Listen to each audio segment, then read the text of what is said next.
Qu'est-ce que fait la Grèce? La Grèce nous donne tout simplement une leçon de démocratie. Voilà, une leçon de démocratie politique. C'est-à-dire qu'il y a un moment donné, en effet, où vous prenez des engagements contre vos électeurs. Alors c'est vrai que pour François Hollande et autres, ou Madame Merkel qui trafique un peu avec le SPD, c'est un peu difficile. Hein, on n'a pas l'habitude tout à fait de ça, mais c'est pas grave. C'est-à-dire puisque leur programme se fait généralement après les élections. Hein.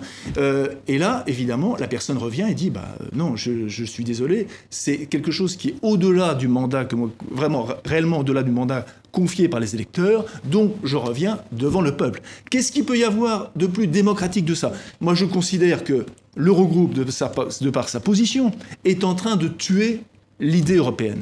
Nous sommes en train de tuer l'idée européenne avec le sort que nous sommes en train de réserver aux Grecs. J'avais plutôt l'impression d'être dans un jeu de nerfs. Ça m'a rappelé ces courses de voitures où les jeunes se foncent dessus l'un contre l'autre et c'est celui qui dévie en premier qui a perdu mais qui a sauvé aussi les deux.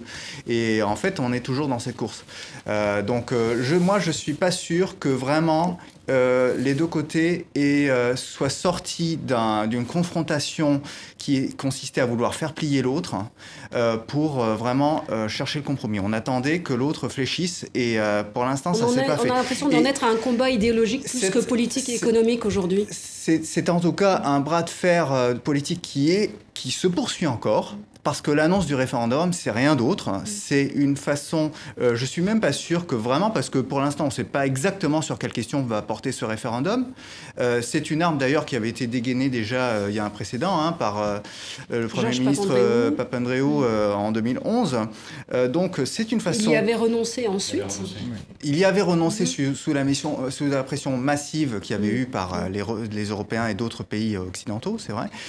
Donc je pense que ça, c'est encore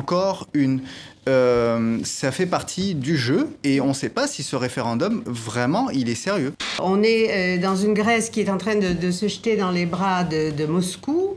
Je veux dire, on a vu Tsipras parader à Saint-Pétersbourg la semaine dernière ou il y a 2 semaines. Enfin, je ne pense pas que les Russes possèdent suffisamment d'argent en ce moment pour venir au secours de la Grèce, globalement régler le problème de la Grèce. Mais je veux dire, il y a des choses qui vont se jouer là. Et là, il y a une déstabilisation politique extrêmement importante qui, en vue, c'est pas qu'une question de retour à la drachme. Et puis, après ça, qu'est-ce que les banques vont faire avec la dette italienne, avec la dette espagnole, etc. Je veux dire, est-ce qu'il n'y a pas un risque d'effet domino Il y a un risque systémique qui est évident, ne serait-ce... Alors, sans doute que c'est relativement plutôt cadré du point de vue purement financier parce que la dette grecque est plus forcément aux mains des marchés, elle est plutôt aux mains des autres États européens. Maintenant, il y a un risque psychologique, ne serait-ce que d'une première dans la zone euro, qui est quelque chose qui était inenvisageable, inimaginable, qui n'est même pas prévu dans les traités, qui est la sortie d'un pays. Je pense que comment est-ce qu'ensuite les marchés vont réagir à ça? C'est une brèche qui paraît un petit peu irrémédiable.